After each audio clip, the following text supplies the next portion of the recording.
दोस्तों drama serial रथ का आने वाला एपिसोड बहुत ही इंटरेस्टिंग होने वाला है, क्योंकि दोस्तों आने वाले एपिसोड में आप देखेंगे, आप जैसे ही सलार ईमान को वहाँ अपने घर ले जाएगा तो वहाँ पर उनके घर वालों का क्या रिएक्शन होगा दोस्तों, वो तो देखने लायक होगा। पर सारे बेस्ट सीन से पहले एक सीन जो होगा वो दोस्तों वो आलम साहब का होगा। आलम साहब जो कि दोस्तों ईमान के इस फैसले से खुश नहीं होंगे। वो ईमान को ये कह रहे होंगे कि तुमने ये रास्ता चुनकर बहुत ही बड़ी गलती की है, बस मेरी तुम्हारे साथ दुआएं हैं कि तुम जहाँ भी रहो खुश रहो। क्योंकि दोस्तों कहीं ना कहीं आलम साहब को इस बात का डर होगा कि जिस घर में ईमान जा रही है वो उसके लायक नहीं है रहने के, क्योंकि वो सालार के मामू को अच्छी तरह से जानता है कि वो ईमान के साथ क्या हशर करने वाला है।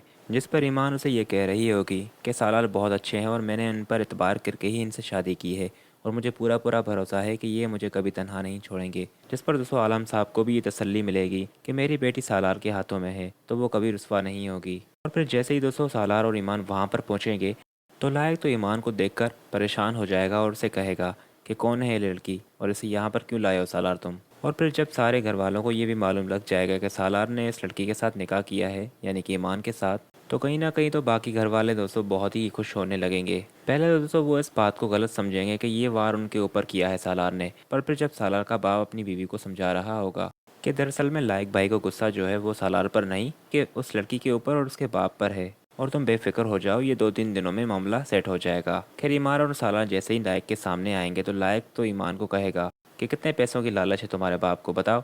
जिस पर सालार कहेगा कि इस सब में इनके बाप का कोई कसूर नहीं, आलम साहब बहुत ही अच्छे हैं, उन्हें तो इस बात का इल्म ही नहीं था कि हमने शादी कर ली है। ये शादी करने का फैसला मेरा ही था, क्योंकि मैं ईमान जी को बहुत पहले से ही पसंद करता था। जिस पर लायक उसे कहेगा कि कोई पसंद वगैरह नहीं करते तुम, अपने लिए तो कोई फ़ैसला आज तक तुमने किया नहीं, इतना बड़ा फ़ैसला तुम कैसे कर सकते हो शादी का। कल ही इसके घर वालों को जितना पैसा चाहिए उसे दो और उसे तलाक के कागज़ दो ताकि ये साइन करे और जाए यहाँ से। तो सालार तो यहाँ पर बिल्कुल ही डट जाएगा और अपने मामू को कहेगा कि ज़िंदगी में पहली बार ही अपने लिए फ़ैसला लिया है मैंने, और अब मैं पीछे नहीं हटने वाला।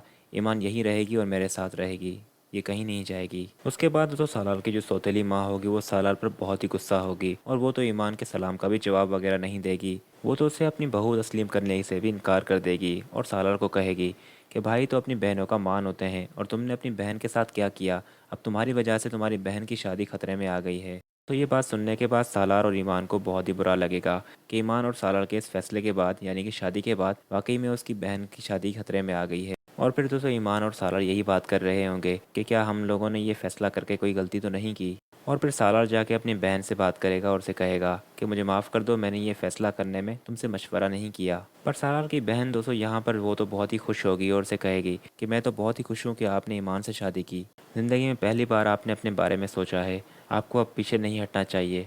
रही बात मेरी, तो मेरे लिए आपने बहुत ही कुछ किया है, इसलिए मैं आपसे खफा नहीं हूँ, बस आप ईमान का ख्याल रखिएगा। दोस्तों पर यहाँ पर अब ईमान एक अलग ही रूप दिखाएगी सालार को। उसने सालार से सिर्फ अपने बाप के लिए ही शादी की है, और फिर वो सालार से कोई मोहब्बत वगैरह नहीं करती। इसलिए आने वाले एपिसोड्स के सीन्स में आप यही देखेंगे कि सालार उससे अपने मोहब्बत का इजहार भी कर रहा होगा, पर उससे दोस्तों फिर भी जैन ही याद आ रहा होगा, और जैन की कही हुई बातें अपने आप को गिल्टी समझ रही होगी।